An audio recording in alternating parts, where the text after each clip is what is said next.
Hej alle sammen. I dag der skal jeg lave en pangevasker. Og så skal jeg smøre en leverpostejmad ud i hovedet på ham. Og den ligger deromme. Jeg havde lige ringet til ham og sagt, at han skulle komme. Så nu må jeg hellere løbe om og vente på ham.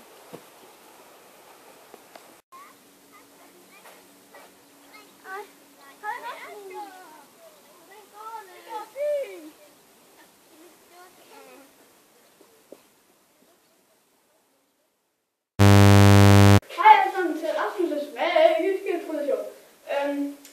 I dag skal vi trylle en kanin væk. Kanin! Det er de tidlige kaniner, ikke? Ja, og så skal vi trylle den væk. Se, fuld.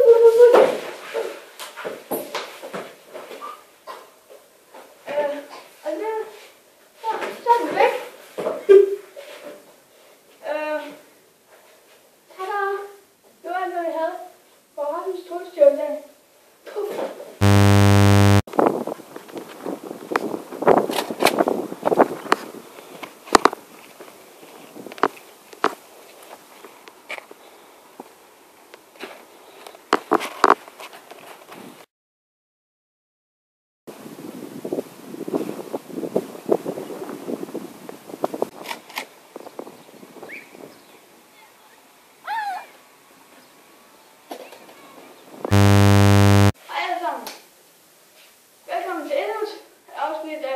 Rasmus' Trylleshow.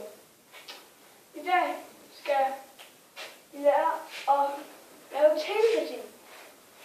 Altså, jeg skal bruge tankens kraft til at få de her to bøger til at væk. Jeg har lidt mere plads her. Okay. Jeg starter med den her ind i midten.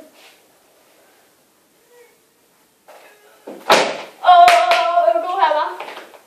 Okay. Jeg er ikke god til det her. Så er det den anden.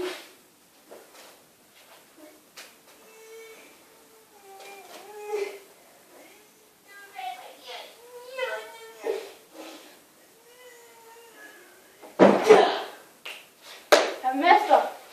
Og det var alt for vores lille flytterskudsning. Hovedspunkten ligger sådan lidt i stykker, og den ligger tape også.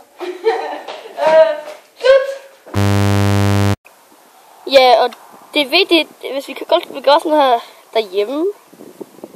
Altså, hvis jeg også gerne vil bruge den idé med leverpostej i hovedet, så lad være med at gøre det i dit hus, for her har I resultatet. Det er rigtig lækkert, man kan se.